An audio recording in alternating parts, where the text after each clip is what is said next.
So there's a question from Curtis.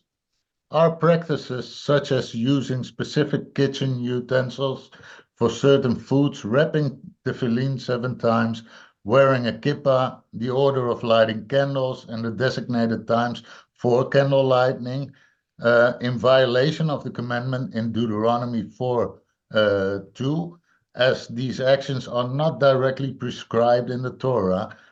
Can these practices be considered new commandments of men or Jewish fables? That's a good question. So they are new commandments of man.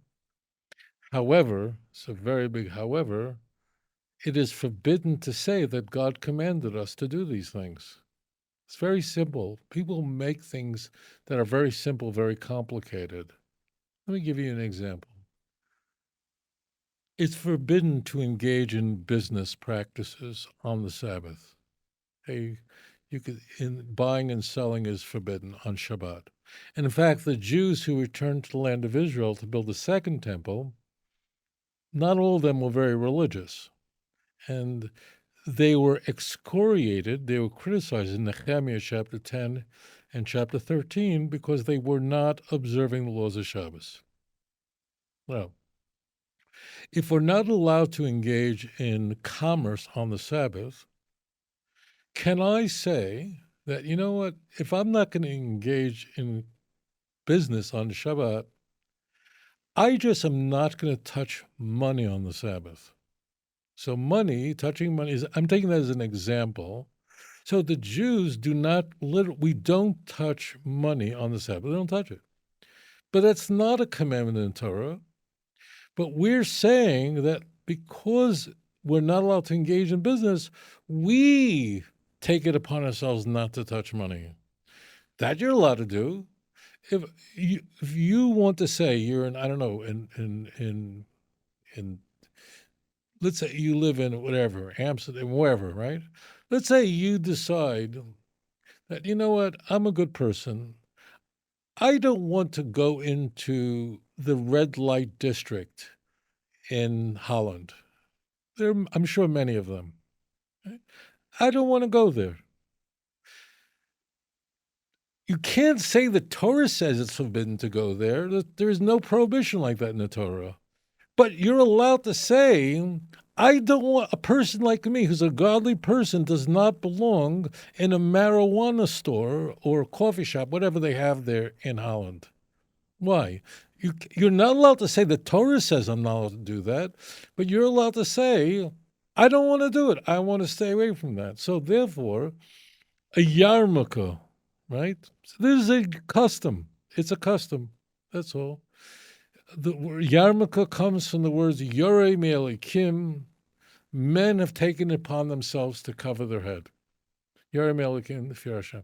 I'm allowed to do it. I'm just not allowed to say that God commanded me not to go into a marijuana store. I'm not allowed to say that. You're right. You can't not say that God commanded me to do this.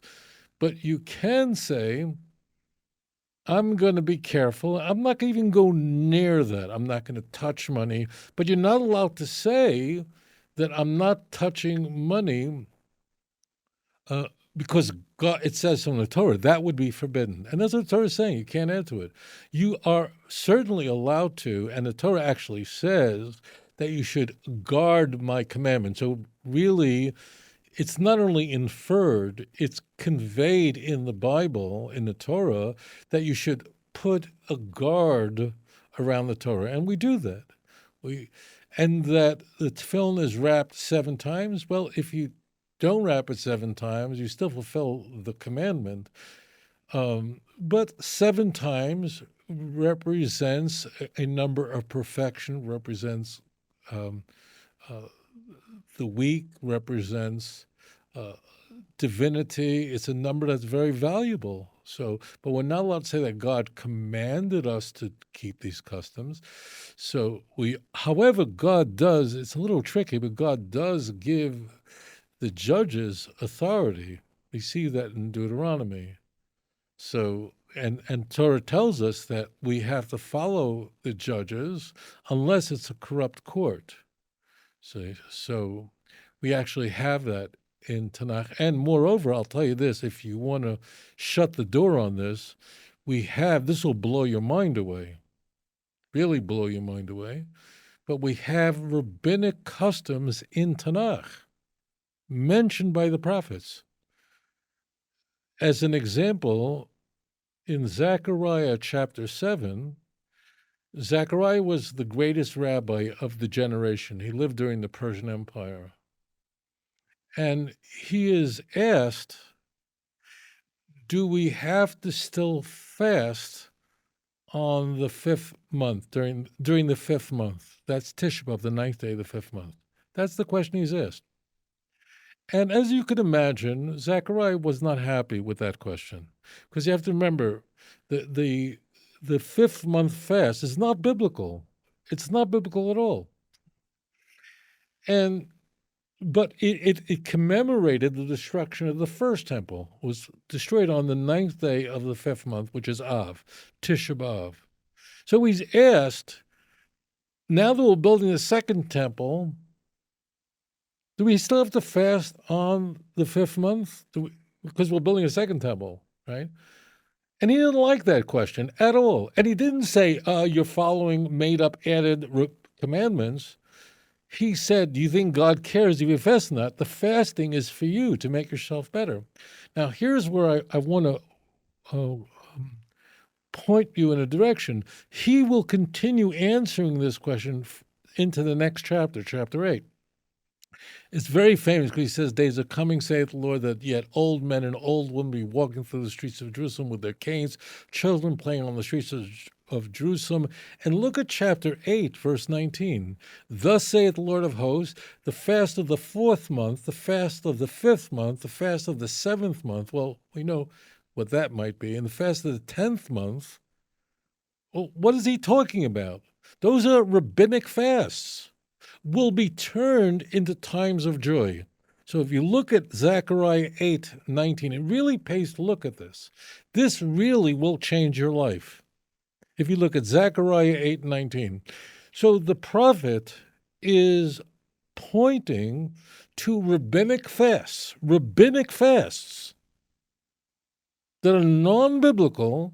And he doesn't say, why are you adding to the law? No, he says that these fast days one day will be times of joy, which answers the original question that ultimately, when there's a final redemption, all the fast days will be days of joy. What is he talking about? So we see explicitly, that the prophets condone the rabbinic laws that are not in the Bible at all. You just are not allowed to say that the fast of the 10th month or the fast of the 4th month is from God. You're not allowed to say that, but there's nothing in the Bible that says that you cannot say, I'm not going to go to Las Vegas because God commanded. There's nothing wrong with saying, I'm not going to Vegas because I don't think a godly person belongs there. You just probably shouldn't say that the Torah says that. Okay, so be very careful. Of course, there are prohibitions and customs that developed, but we don't say those customs are from God. Are they godly? Yes. Do they bring us to think about things that really matter? When we drop a Torah on the floor, a printed Bible, okay, we pick it up and kiss it. There's no commandment like that, but it does convey to every person. They drop a holy book on the floor, they kiss it. Why? The book needs a kiss? Doesn't. But it conveys that this is a holy thing. That's all. So thank you for your thoughtful question.